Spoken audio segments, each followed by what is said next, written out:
Hello guys. तो फिर आज हम बात करने वाले हैं एनटीए के कुछ इंपॉर्टेंट क्वेश्चंस। अब से हम यही करेंगे, एनटीए के जो इंपॉर्टेंट क्वेश्चंस हैं हम उनको डिस्कस कर लेंगे, जिससे कि आपके कंसेप्ट भी क्लियर हो जाए एंड आपको पता भी चल जाए कि हाँ, आपको कुछ नॉलेज मिला है।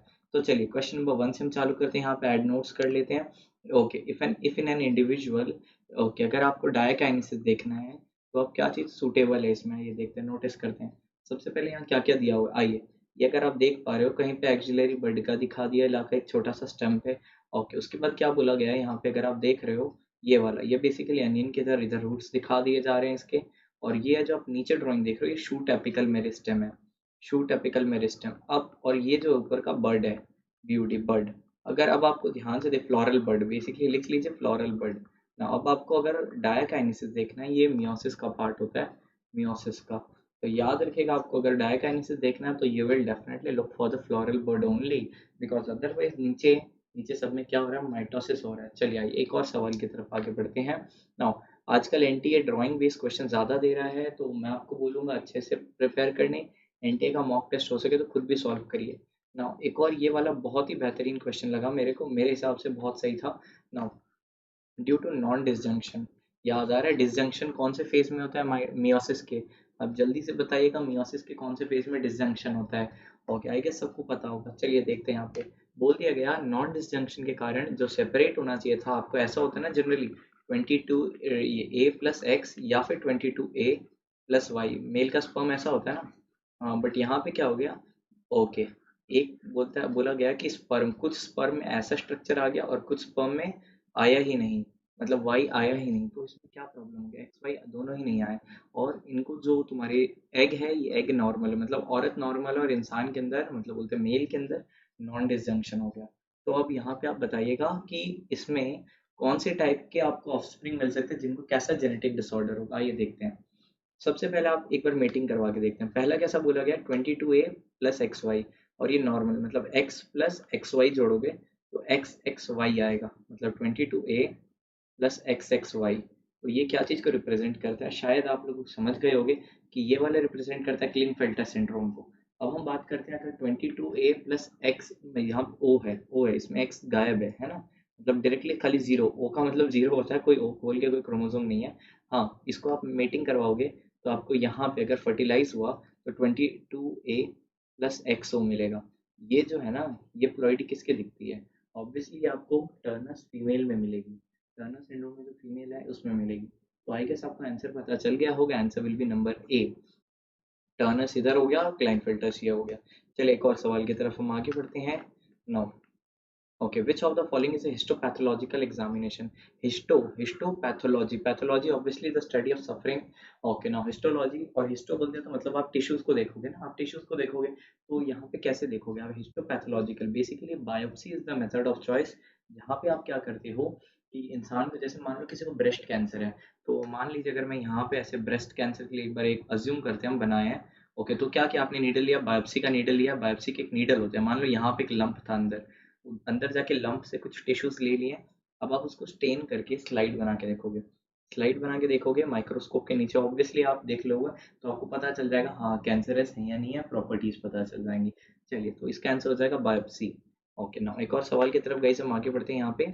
Now, dash is a type of cell, okay, dash is a type of cell in the sporogenous tissue. Okay, undergo dash a type of cell division to form tetrad, जैसे ही बोलते हैं टेट्राड दिमाग में hit होना चाहिए, pollen tetrad बनाता है। और यहाँ पे आ गया ना, यहाँ पोलन मदर सेल लगाओगे, ऑब्वियसली उसकी प्लॉइडी 2n रहती है ना। यहाँ पे ये क्या जाएगा, ये मियोसिस ही जाएगा, ऑब्वियसली मियोसिस, ये मियोसिस जाएगा और ये क्या बनाएगा, गिव राइज, कितने पोलन बनाता है, पोलन टेट्राड बोल दिया तो टोटल फंक्शनल कितने बनाएगा भैया। ओके, माइक्रोस्पोर को ही पोलन बोलते हैं, तो 4 बनाएगा। तो आंसर क्या दिख रहा है आपको, पोलन मदर सेल, मियोसिस और 4। आगे आंसर चलिएगा, इस एक और सवाल की तरफ आगे बढ़ते हैं। Now, choose the incorrect match from the following, यहाँ पे आपको पूछा गया इसमें इनकरेक्ट क्या है। First trimester foetus develop limb and digit, obviously develop हो चुका रहता है उसका लिम्ब और डिजिट, फर्स्ट ट्राइमेस्टर के अंदर ही डेवलप हो जाता है।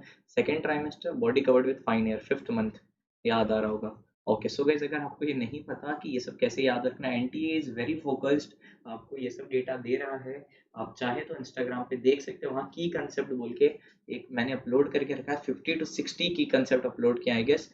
वो very very very very important है ना। First trimester most of the major organ, yes, first trimester में सारे के सारे मेजर ऑर्गन सिस्टम डेवलप हो चुके रहते हैं।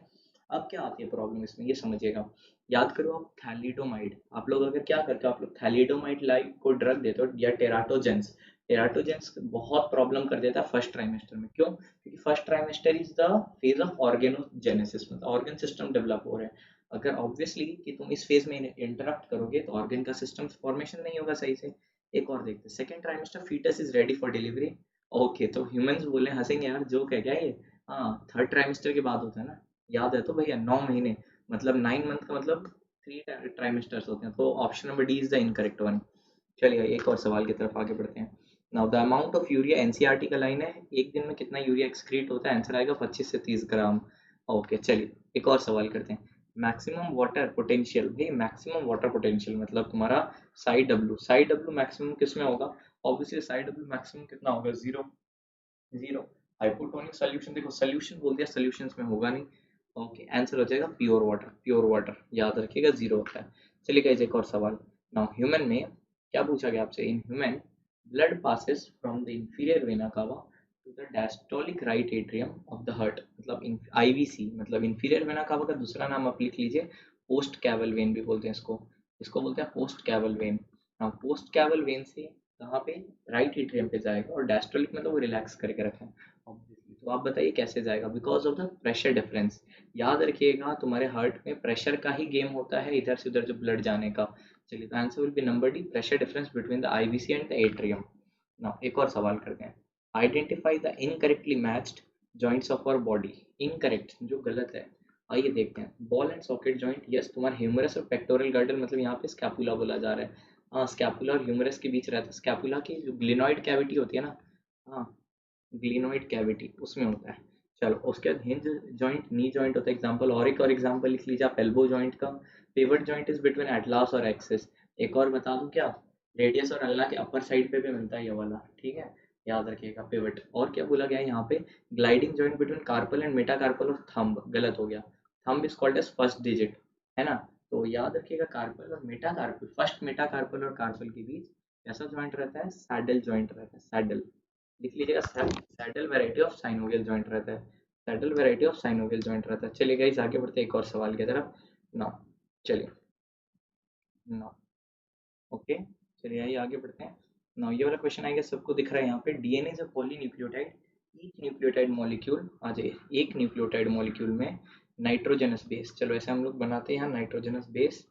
ओके, यहाँ पे मान लीजिए शुगर है, ये शुगर है, ये दोनों के बीच का जो रिलेशन है, ये दोनों कैसे जुड़े होंगे? N glycosidic bond, NGB, NGB बोलते हैं। तो नंबर ए क्या हो जाएगा? एनजीबी हो जाएगा। The pentose sugar is linked to the phosphate, pentose sugar phosphate से जो जुड़ा हुआ है, फॉस्फेट 5 प्राइम, चलो आ जाओ मैं यहाँ पे मनाता हूँ ये 5 प्राइम एंड फॉस्फेट, ठीक है। और 5 प्राइम एंड और नीचे 3 प्राइम होता है, ऑब्वियसली पता होता है आई गेस आपको। तो 5 प्राइम एंड से कैसे जुड़ा हुआ है, जल्दी से बता दो। 5 प्राइम एंड से यहाँ पे फॉस्फो, यहाँ ईस्टर लिंकेज लिखना चाहिए था, फॉस्फो ईस्टर होता, बट यहाँ डाई लिख दिया गया। जबकि याद रखिएगा अगर यहाँ एक न्यूक्लियोटाइड लिखा है ना यार, एक न्यूक्लियोटाइड के अंदर एक ही फॉस्फेट हो रहा है, तो आप यहाँ पे दो तो आ रहा नहीं है ना आपका, शुगर की आपके बीच में ज्वाइनिंग होगी, तो यहाँ डाई नहीं होना चाहिए था, यहाँ ईस्टर लिंकेज होना चाहिए था। But still answer will be number B obviously, क्योंकि एनजीबी वहां से आप लोग देख पा रहे हो, वेरी इजी सवाल था। स्टिल यहाँ पे मेरे हिसाब से फॉस्फो ईस्टर होना चाहिए था, दैट इज वाई। चलिए आइए, क्योंकि एक डाई फॉस्फोडाइस्टर बॉन्ड बनाने के लिए याद रखिएगा बेसिकली एक न्यूक्लियोसाइड और एक न्यूक्लियोटाइड या दो न्यूक्लियोटाइड होने जरूरी है। चलिए guys, एक और सवाल की तरफ हम आगे बढ़ते हैं यहाँ पे। नवाजी, लेग हेमोग्लोबिन याद है तो भैया, वो पिंकिश रेड कलर का, now is found in nodule of leguminous, ठीक है। It acts as oxygen scavenger और प्रोवाइड एनारोबिक कंडीशन, ऑक्सीजन को स्कैवेंज कर लिया ना, हटा दिया, तो वहां से वो एनारोबिक कंडीशन देगा। चलिए गाइस एक और सवाल की तरफ आगे बढ़ते हैं। Now if there is no greenhouse effect, if there is no greenhouse effect, NCERT, देखो बहुत सारा चीज एनसीईआरटी से देता है, कुछ क्वेश्चंस बाहर से दे रहे हैं, we will try to explain those question जिससे आपको समझ आ जाए। नाउ ये वाला देखते हैं, तो हमारे अर्थ का कितना हो जाएगा भाई टेम्परेचर का ग्रीन हाउस इफेक्ट नहीं हो, chilly -18 degree Celsius, answer will be number A. चलिए गाइस एक और सवाल, आइए, which of the following can be used in the filtration of oil and syrups. अगर मैं आपसे ये बोलूँ कि ये भी एनसीईआरटी में है, तो आप यकीन करना पड़ेगा आपको। फिल्ट्रेशन ऑफ ऑयल सिरप हो गया, फिर आप रेफ्रिजरेटर्स में भी यूज़ करते हो इसको।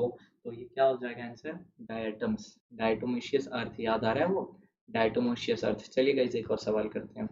Now the administration of progesterone और प्रोजेस्टेरॉन ईस्ट्रोजन कॉम्बिनेशन और IUD with 72 hour of coitus. Obviously भैया अनप्रोटेक्टेड सेक्स हुआ है तो फिर यहाँ पे क्या कर रहे हैं आप प्रोजेस्टेरॉन या प्रोजेस्टेरॉन ईस्ट्रोजन कॉम्बिनेशन, बेसिकली आप पिल्स दे रहे हो और आईयूडी लगा रहे हो, इंट्रायूटेराइन डिवाइस। किस लिए लगा रहे हो? इमरजेंसी कॉन्ट्रासेप्टिव के हिसाब से। Answer will be number A. चलिए गाइस एक और सवाल की तरफ बढ़ते हैं। एक और सवाल, रेडी हो जाइए। एक और सवाल, एक और सवाल की तरफ आगे बढ़ते हैं। ये तो आ जाइए। अब आप यहाँ पे बोल रहे हो कि एबॉर्शन, बट एबॉर्शन अभी तक हुआ ही, एबॉर्शन का आया ही नहीं है ना, तो आप एबॉर्शन कहाँ से करोगे? क्योंकि एबॉर्शन का मीनिंग होता है कि भैया the removal of the product of conception is called as ये एबॉर्शन। कंसेप्शन मीनिंग जो कंसीव की है औरत। चलिए ये देखते हैं, which of the following is not applicable to the organism shown in the figure. चलिए आई रिक्वेस्ट यू गाइस, इसको आप खाली कमेंट में बता दीजिए, नहीं पता तो मैं आपको लोकेशन बता दे रहा हूँ। एनिमल किंगडम खोलिए, एनिमल किंगडम, जस्ट आप मेरे को इसका नाम कमेंट करिए। आप हिंट, मैं हिंट दे दे रहा हूँ, चलो आ जाओ। नॉट एप्लीकेबल बोले ना, ओके आ जाओ देखते हैं। ये it belongs to the class cyclostomata, एकदम सही, साइक्लोस्टोमाटा है ये। और 5 से 16 पेयर ऑफ गिल्स होते हैं इनके पास। इनके पास स्केल्स नहीं होते हैं। लेकिन यहाँ पे लिखा है the नोटोकॉट is seen only in the larval stage, ये गलत है। उनका नोटोकॉट परसिस्ट करता है लाइफ में, उनका नोटोकॉट परसिस्ट करता है, तो ये गलत हो गया। अब आप मेरे को नाम बता दीजिए कमेंट में, ड्राइंग तो देख के समझ ही गए होगे जब मैं इतना हिंट दे दिया कि साइक्लोस्टोमाटा बोल दिया, ये बोल दिया, डिवॉइड ऑफ स्केल बोल दिया, तो आपको कमेंट जरूर करना है इस नाम, इसका नाम।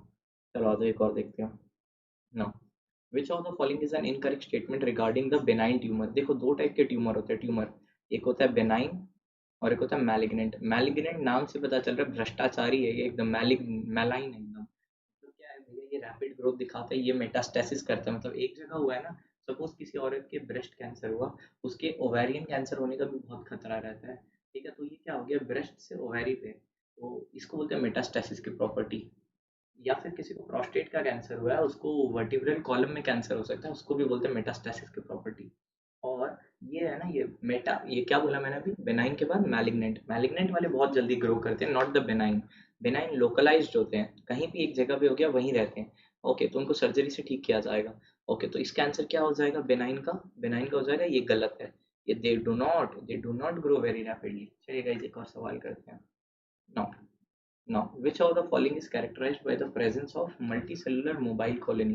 ये वेरी इंपॉर्टेंट टर्म है, इसके इसके ऊपर अभी नेचर जो जर्नल है उसमें भी रिसर्च हुआ था। ये आपको मिल रहा है इधर, ये साउथ अमेरिका के उधर, कैलिफोर्निया के उधर मिल रहा था ये वाला। ठीक है, और मैं आपको बता दूंगा एग्जैक्ट लोकेशन कहाँ पे था, लाइक अभी वो आईसी एरिया वहाँ पे, उस जगह पे मिल रहा था ये। इसका आंसर हो जाएगा वॉलवॉक्स, याद रखिएगा, multi cellular mobile colony of Volvox. Okay, चलिए गाइस आगे बढ़ते हैं, एक और सवाल।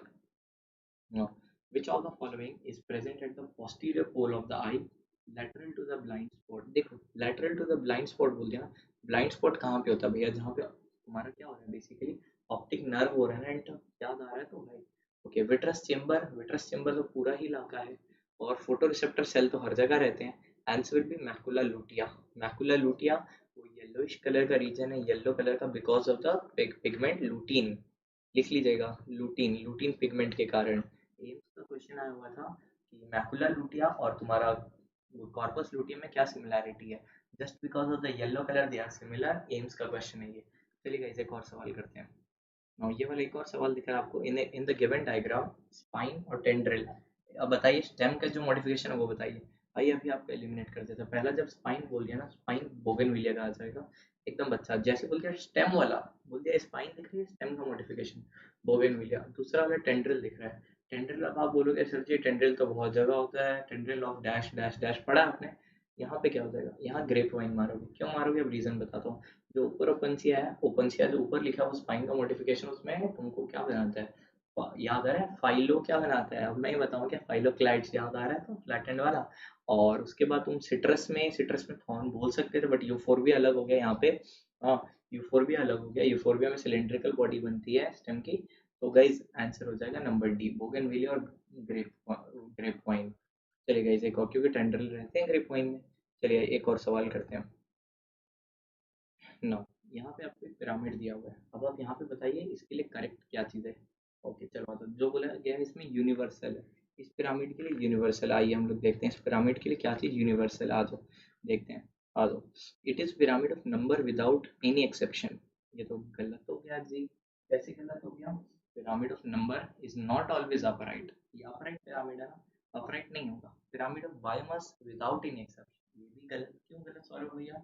Because pyramid of biomass can be inverted ना, तो ये गलत हो गया ना। इसमें एक आंसर सही बचा, that is pyramid of energy without exception, because pyramid of energy is always upright, it is always upright।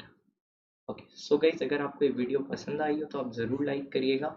Guys share करने में लिटरली पैसे नहीं लगते, I know many of you will not share, but आप share कर सकते हो जिससे बाकी लोगों को पता चले how much they do know about these 20 questions and how I discuss these questions.